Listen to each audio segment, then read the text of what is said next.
Boa noite, queridos alunos. Eu vou continuar hoje a questão do contrato de trabalho. Eu estou falando dos artigos 442 a 456, letra A, da CLT. O contrato de trabalho, eu falei das partes, empregador e empregado, e vou continuar então esse ponto do contrato de trabalho.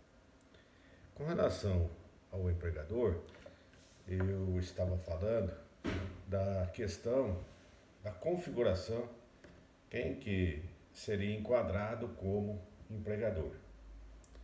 E eu quero então continuar falando o seguinte, que a mera identidade de sócios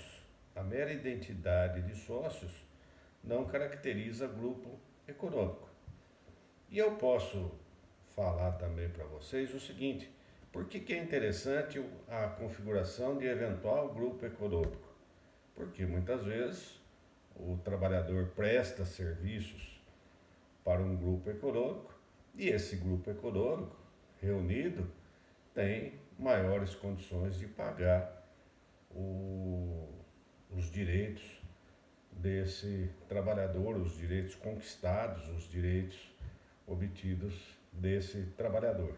Então, isso é importante, porque se configurar grupo econômico, tem determinadas empresas que têm condições melhores para efetuar o pagamento. Mas a mera identidade de sócio não configura grupo econômico. Isso está escrito lá no parágrafo 3º do artigo 2º. E esse mesmo parágrafo 3º fala, olha, os interesses do grupo, os interesses das empresas que pertencem ao grupo, tem que ser interesses integrados. Tem que haver uma comunhão de interesses e atuação conjunta dessas empresas. Então isso é o parágrafo 3º do artigo 2º da CLT. Outra coisa que eu queria ressaltar também para vocês é a questão da mudança da propriedade, a alteração da sociedade. Então eu posso falar assim para vocês, eu tenho uma propriedade rural e eu vou vender essa propriedade rural. Como que fica a responsabilidade trabalhista dos meus empregados? Eu vendi, eu sou responsável pelos direitos trabalhistas dos meus empregados. Então, a situação, eu posso responder essa pergunta a partir do artigo 10 da CLT e 448 da CLT. Os direitos ficam inalterados. Há uma responsabilidade dos empregadores, do empregador anterior, do empregador que vendeu e também do sucessor de quem comprou essa propriedade. Eu não posso falar que o simples fato de vender, eu não posso escrever que eu estou isento de qualquer responsabilidade. Na verdade, eu vou ser responsável por esses direitos, porque a situação dos sócios são responsáveis os dois sócios, os dois envolvidos nessa negociação, o vendedor e o comprador. Então, existe uma responsabilidade nessa questão. Então, o empregado não vai perder, a situação dele é inalterada. Consequentemente, quando alguém for vender determinada propriedade, tem que se resguardar. O mais fácil, às vezes, é acertar os direitos trabalhistas dos empregados, fazer a rescisão do contrato e quem comprar a propriedade iniciar vida nova. Ou, segunda opção, faz a transferência da propriedade, consta no contrato que a responsabilidade é do sucessor e faz uma situação procura se resguardar do futuro, que se eventualmente tiver que responder por algum débito, o vendedor tenha com que responder. Vai pagar o débito trabalhista e depois vai exercer o direito de regresso em relação ao comprador. Isso me lembra uma situação bastante corriqueira para quem participa da questão dos contratos, a questão da certidão negativa de débitos trabalhistas. Certidão negativa de débitos trabalhistas. Toda vez que vocês forem participar de um contrato de compra e venda de um imóvel, uma das exigências, um dos documentos exigidos é a certidão negativa de débitos trabalhistas. Então, essa certidão é obrigatória na apresentação da escritura e essa certidão vai apontar se o vendedor tem débitos trabalhistas, responde por débitos trabalhistas que impedem esse negócio. Ou ele já pelo menos está comprando essa propriedade sabendo da existência desses débitos. E eu falei do artigo 10, o artigo 448 também complementa essa situação, dizendo, olha, persiste essa responsabilidade por 2 anos. Essa responsabilidade vai persistir por 2 anos. Na verdade, essa sucessão de empresas ou essa venda de imóvel persiste, não afeta o contrato de trabalho, não afeta o empregado e, na verdade, persiste por 2 anos. Então, caracterizada a sucessão empresarial ou de empregados previstas no artigo 10, inclusive as contraídas à época que os empregados trabalhavam para a empresa sucedida, são de responsabilidades do sucessor. Então, há uma responsabilidade solidária. A empresa sucedida responderá solidariamente com a sucessora. Solidariamente, quer dizer, nós vamos primeiro acionar o sócio que comprou, o titular, o atual titular da propriedade ou o sócio atual dessa empresa, ele vai responder em primeiro lugar. Depois nós vamos para as figuras dos sócios, né, a responsabilidade dos sócios, e depois vão responder pelos direitos trabalhistas, eventuais direitos trabalhistas, o sócio retirante. Mas isso persiste por 2 anos. Então, a empresa devedora vai responder pelos débitos trabalhistas. Se a empresa devedora não tiver condições, os sócios atuais. Se os sócios atuais não tiverem condições, o sócio retirante responde. Há uma responsabilidade solidária e persiste por 2 anos a partir do registro do contrato. O 448 desmembra em 448A e traz também a figura da fraude trabalhista, que na verdade, configurada a fraude trabalhista, também haverá essa responsabilidade solidária.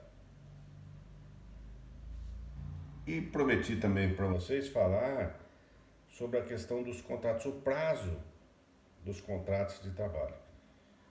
Na aula anterior eu falei alguma coisa do prazo determinado, do prazo indeterminado.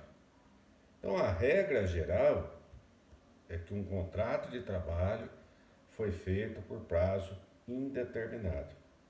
A regra geral é que o contrato foi feito por prazo indeterminado.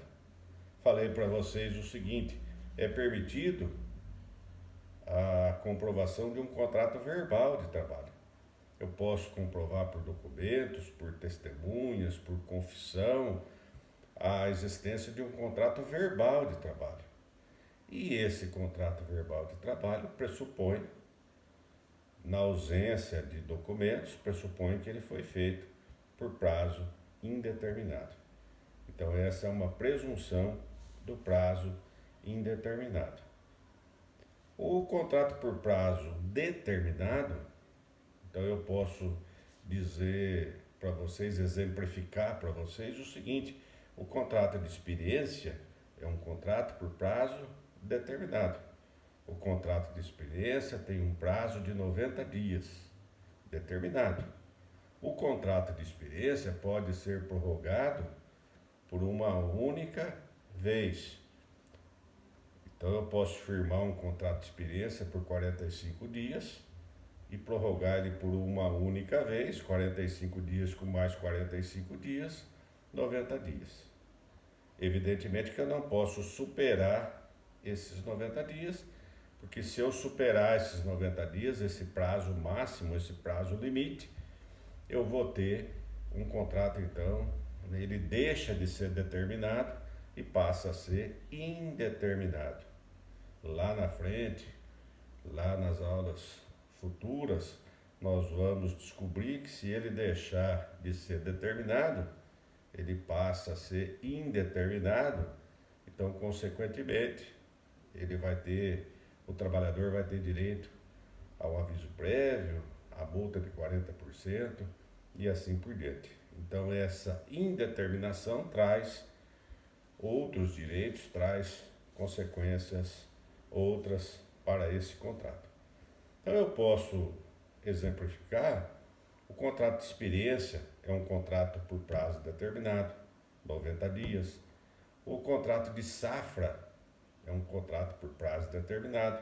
A safra da cana-de-açúcar tem prazo para começar, geralmente no mês de abril, e tem prazo para terminar, geralmente no mês de novembro. Eu posso falar que o jogador de futebol tem um contrato por prazo determinado, os temporários, a aprendizagem, o contrato de aprendizagem é um contrato por prazo determinado. O contrato de experiência, faço a leitura então do 445 e do 451. Eu falei da prorrogação pelo artigo 451 e o contrato de experiência, o 445. Então faço a leitura desses dois artigos. Só vou confirmar, mas o 445, parágrafo único.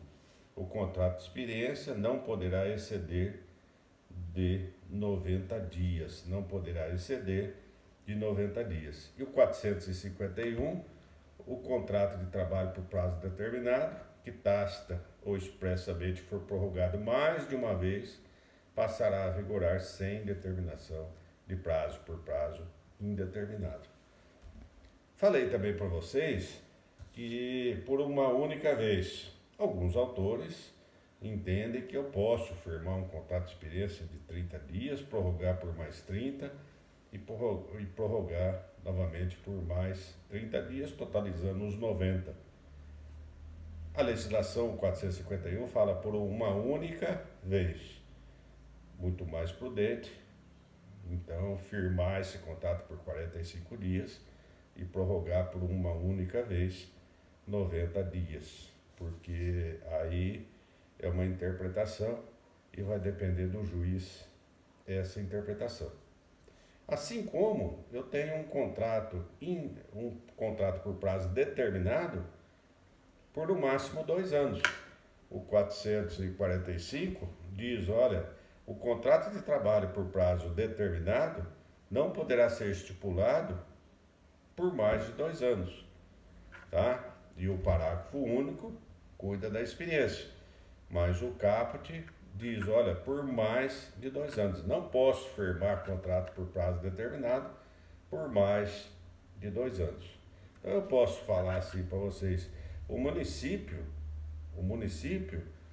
de Ourinhos pode contratar professores CLTistas por prazo determinado. Então faz um concurso que tem prazo para o magistério com prazo de 2 anos. Então, por mais de 2 anos, não pode ser estipulado por mais de 2 anos. Então eu posso fazer um contrato por prazo determinado de 1 ano e prorrogar esse contrato por uma única vez, então pelo prazo de mais 1 ano. Então, no máximo 2. Prazo determinado, 2 anos. A contratação de um professor CLTista pela CLT, pelo um prazo de 2 anos, isso é possível.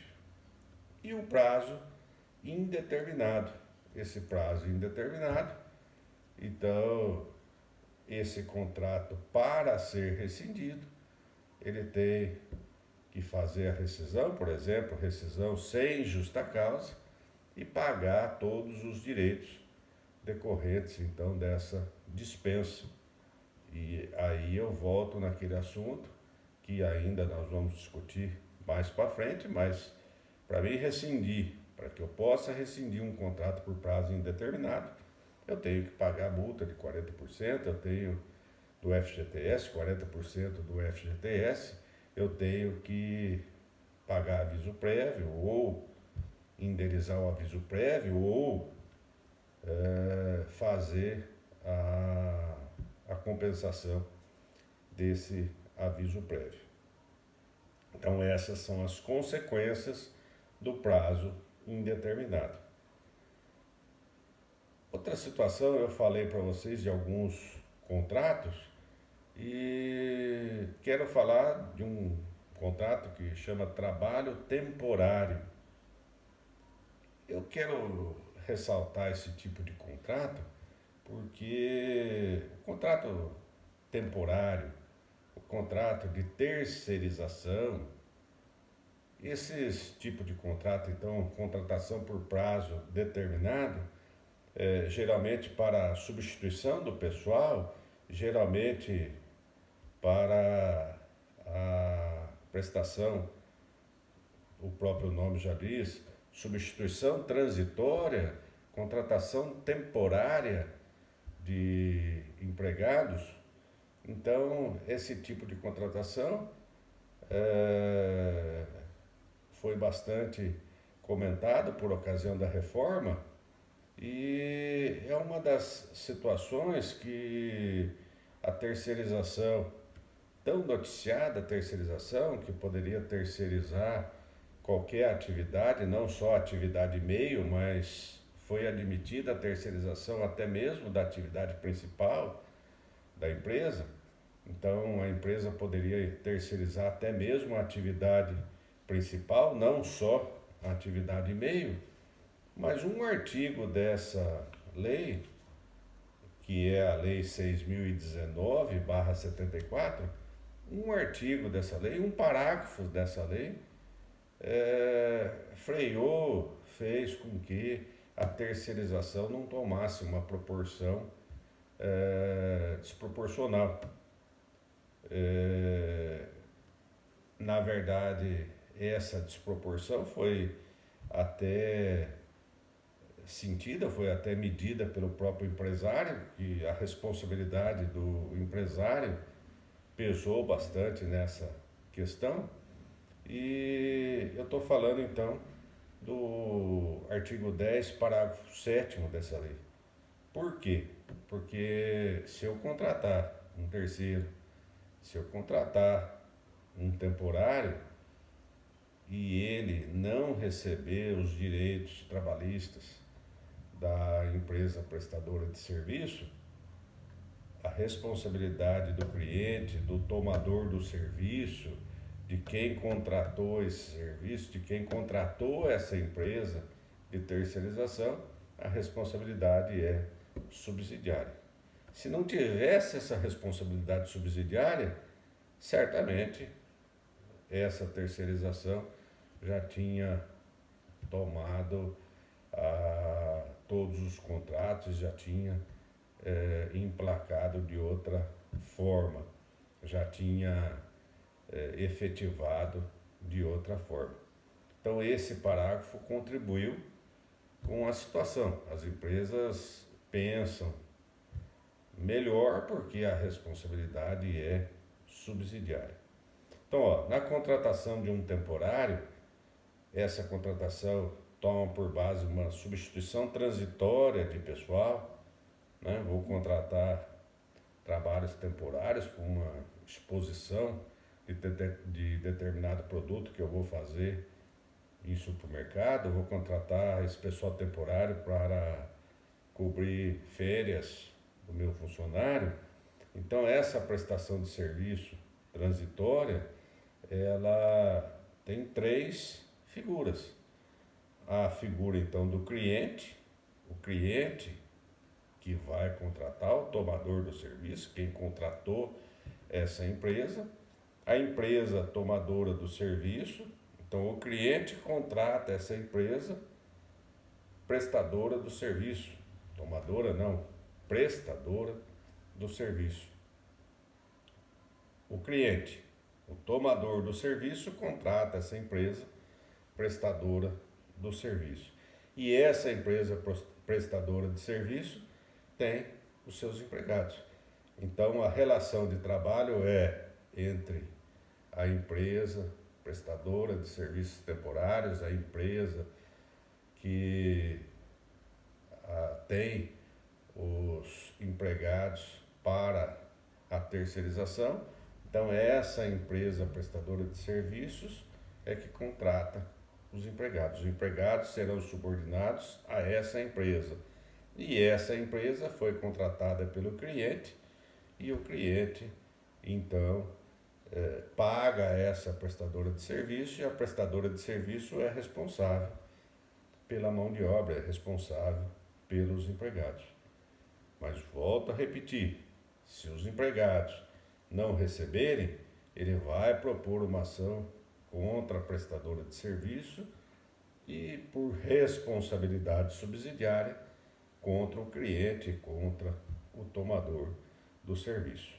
Faço essa leitura do artigo 6, não só do artigo 10, parágrafo 7º da Lei 6.019/74, mas façam a leitura de todos os artigos dessa Lei 6.019 de 74. Certamente vão ter bastante questões para responder no exame de ordem, nos concursos, porque é bastante importante essa lei do trabalho temporário, da questão da terceirização. Outra coisa que eu quero repetir, que eu já falei várias vezes, inclusive na sala de aula, é a questão do ônus da prova. A questão do ônus da prova. Então, existe um artigo na CLT, o 818. Esse 818, ele pode ser lido em conjunto com o artigo 373, inciso 1º do Código de Processo Civil. E esse artigo 818 diz que o ônus da prova, compete o ônus da prova ao autor. O reclamante tem que provar os fatos constitutivos do seu direito. O reclamante tem que comprovar os fatos constitutivos do seu direito.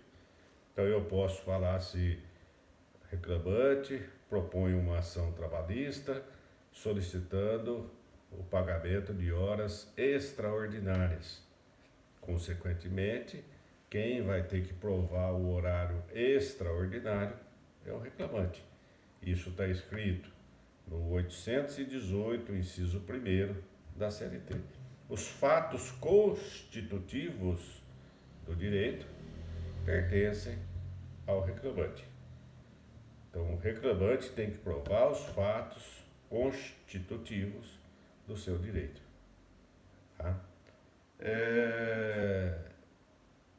Lembrando aquela situação, existe um princípio da proteção tutelar, existe um ônus da prova que pertence, em princípio, ao reclamante. O reclamante que alega, esse reclamante tem que provar, mas, lembrando sempre, o juiz continua sendo imparcial.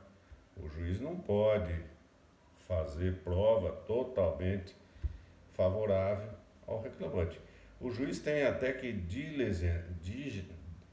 fazer as diligenciar para que essas provas sejam efetivadas. O juiz pode até tentar igualar essas partes diante da hipossuficiência, diante do patrão ter condições melhores do que o empregado, mas ele continua sendo imparcial. O juiz pode fazer inspeção judicial, o juiz pode fazer de um jeito que a busca, a probabilidade desses fatos venham ser apurados e venham a esgotar a probabilidade desses fatos, mas o juiz continua sendo imparcial. E se eu perguntar para vocês, e ao reclamado, e ao patrão, quais são os fatos que competem ao reclamado? Então, eu falei os fatos extintivos, os fatos impeditivos e os fatos modificativos. Então eu posso falar se o patrão, nesse processo trabalhista, ele pode dizer o seguinte: a ação é improcedente porque houve o pagamento dessas horas extraordinárias. Está aqui o recibo, houve o pagamento dessas horas extraordinárias. Isso é um fato extintivo. Isso é um fato que, na verdade, extingue a obrigação. O juiz vai analisar, o juiz vai ver a veracidade dessa prova documental e vai dizer se houve a extinção da obrigação ou não. O patrão pode se defender dizendo assim: olha, ele não era o meu empregado, ele era autônomo, ele prestava serviços autônomo, ele não tinha subordinação. Então, esse fato modificativo tem que ser comprovado pelo patrão. O patrão vai ter que comprovar essa autonomia, a prestação de serviços autônomos, a situação de ausência de subordinação. O juiz, nessa hipótese, ele vai distribuir esse ônus da prova, ele vai atribuir a comprovação da autonomia ao patrão, a presença dos demais requisitos ao empregado, e ele vai decidir com o que for mais provável, a probabilidade dos fatos, ele vai analisar.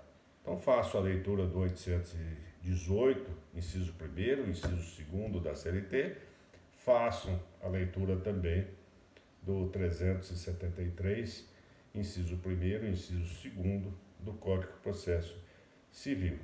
Então, o ônus da prova, a situação de que quem tem que provar são esses dois artigos que vocês recorram.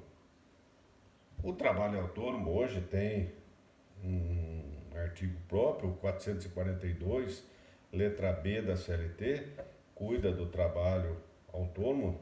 A reforma trabalhista trouxe então a figura do autônomo para a própria legislação. Então essa vai ser a discussão incidente nessa possível autonomia. Então, imagine vocês um vendedor de imóveis, um vendedor que diz que tem vínculo de emprego com determinada imobiliária, e a imobiliária apresenta a defesa dizendo que não, que ele era um corretor de imóveis autônomo. Então o juiz vai confrontar, o juiz vai analisar a prova produzida por esse vendedor, que se diz empregado, e o juiz também vai analisar a prova da imobiliária, que diz que ele era corretor autônomo. Então, possivelmente, provavelmente, a questão vai ser decidida pela questão da subordinação. A subordinação. Qual que seria a possibilidade dessa subordinação? Se existia ou não essa subordinação. Alice Monteiro de Barros, no curso de Direito do Trabalho, fala, olha, é uma zona cinzenta, é uma zona difícil de comprovação, mas o juiz vai ter que confrontar essas duas situações e julgar essa ação trabalhista, esse vínculo de emprego. A questão da continuidade do vínculo de emprego. Eu falei do princípio da continuidade do emprego, da continuidade do vínculo de emprego. Isso é um princípio, então, do nosso direito. Eu falei desse princípio da continuidade do trabalho, o princípio da continuidade do trabalho. E agora eu quero falar de uma súmula decorrente dessa continuidade. É a súmula número 12 do TST. Então essa súmula fala da continuidade, pressupõe que o empregado queira continuar trabalhando. Pressupõe que o empregado queira continuar trabalhando. Só uma ressalva, súmula 212. E estou falando ainda do ônus da prova. Depois eu vou falar da súmula 12, mas em princípio então súmula 212. O ônus de provar o término do contrato de trabalho, quando negados a prestação de serviço e o despedimento, é do empregador. Então o ônus da prova, nego o vínculo de emprego, nego que ele foi despedido. O ônus da prova é do empregador. Tá? Olha a sequência. Pois o princípio da continuidade da relação de emprego constitui presunção favorável ao empregado. Favorável ao empregado. Então, existe uma presunção que o empregado quer continuar trabalhando. Então, o despedimento. Eu chego em juízo e digo assim, o contrato foi encerrado por abandono de emprego. O patrão alega abandono de emprego. Abandono de emprego, o ônus da prova pertence ao empregador. O ônus da prova é do empregador. Por quê? Porque, na verdade, existe uma presunção favorável ao empregado, uma presunção de que ele tinha a intenção de continuar trabalhando, continuar empregado. E agora sim, eu vou falar também da questão da súmula 12, da questão da carteira de trabalho. Presta atenção, uma das formas mais evidentes, uma das melhores provas que eu tenho do vínculo de emprego é a carteira de trabalho. Mas olha lá, eu faço um registro na carteira de trabalho, mas esse registro consta uma remuneração menor da que eu recebo. Eu recebo R$2.000 na carteira e recebo R$2.000 por fora. Então, um dia que eu sofrer um acidente de trabalho, uma doença ocupacional, ou quando eu for aposentar, isso vai ter prejuízo, isso vai ter diferenças. Então, eu posso dizer que essa anotação da carteira tem uma presunção relativa. Outro exemplo, eu falo para vocês o seguinte: determinado empregado foi contratado no ano de 2017. Prestou serviço de 2017 a 2019 sem registro em carteira. Ele só foi registrado em 2019. Trabalha em 2020, é rescindido o contrato dele. Ele pode entrar com uma ação de todo o período ou ele só pode reivindicar o período constante da carteira. Evidentemente que ele pode propor a ação reivindicando todo o período, porque a presunção relativa da carteira não vai proibir, não vai impedir da propositura de todo o período do reconhecimento do vínculo e dos direitos respectivos de todo o período. Então essa súmula fala assim: carteira profissional. As anotações apostas pelo empregador na carteira profissional do empregado não geram presunção absoluta, e sim, mas apenas relativa, tá? Absoluta e relativa, tá certo? Então existe uma anotação na carteira, e essa anotação é relativa. Admite-se prova em contrário, admite-se comprovação contrária dos fatos, tá? Presunção relativa. Outra coisa que eu queria ressaltar para vocês em relação a esse ônus da prova é como que eu vou provar essa questão do meu direito, o reconhecimento do vínculo de emprego, a questão das horas extraordinárias, a questão da subordinação. Então, eu vou ter que comprovar através de documentos, eu vou ter que comprovar através de testemunhas, eu vou ter que reunir todos os elementos possíveis, perícia, inspeção judicial, toda a situação possível para que se concretize essa situação. Eu falei de perícia, né? Imagine vocês a seguinte situação: ação trabalhista, hora extraordinária, horário extraordinário, o patrão junta recibos e fala: paguei. Essa ação tem que ser arquivada, essa ação merece improcedência. Aí, na réplica, na impugnação, o empregado fala assim: não pagou, essa assinatura não é minha. Essa assinatura não veio, não foi emitida do meu próprio punho. Essa assinatura é falsa.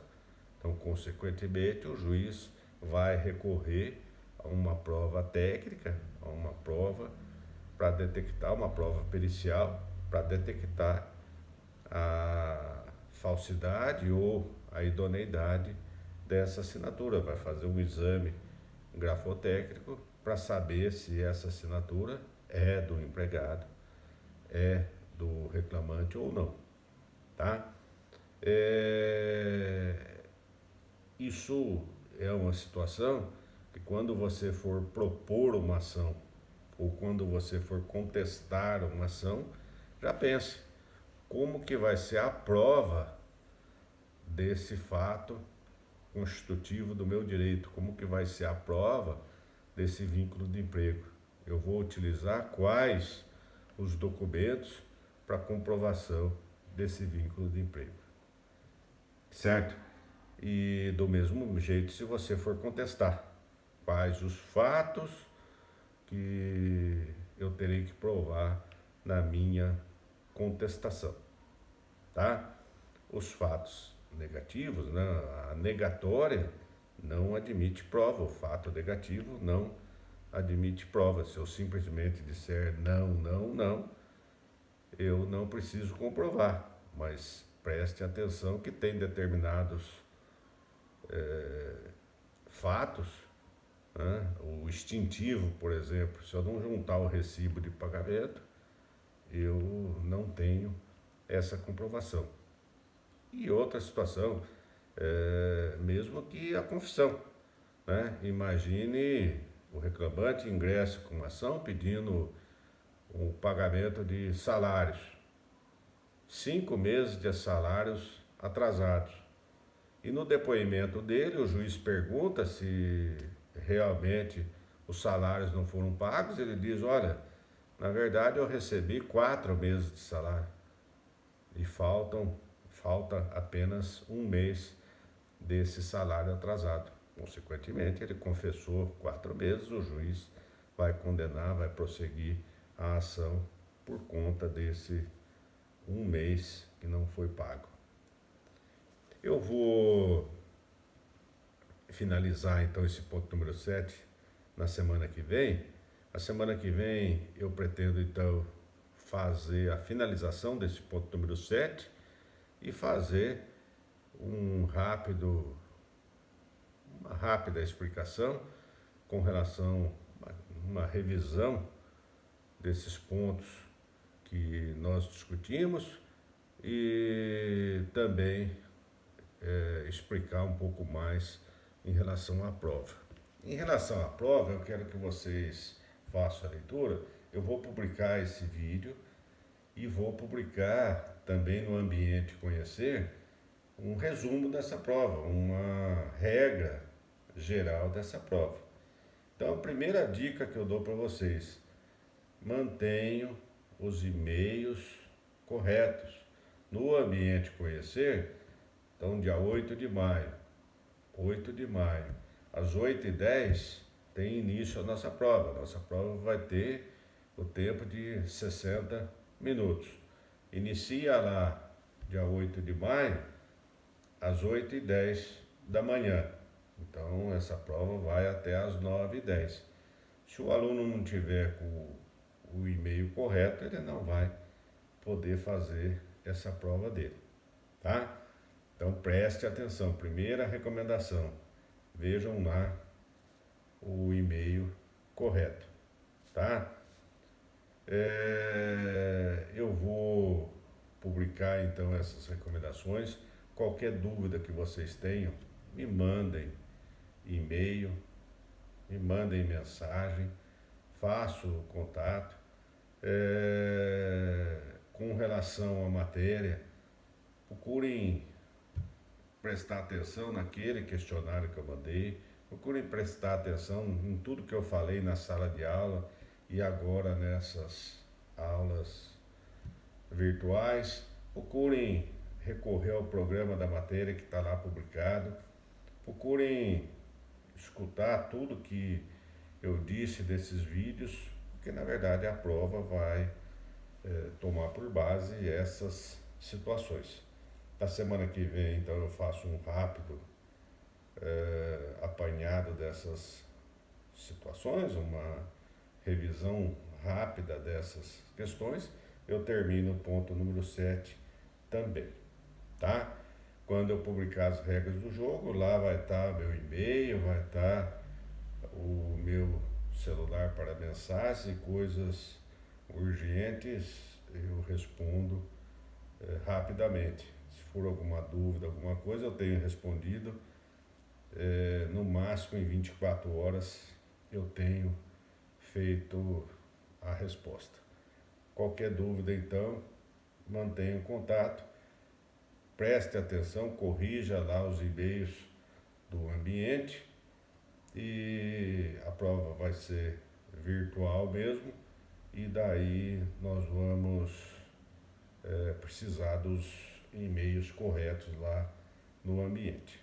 Qualquer dúvida, mantenha o contato.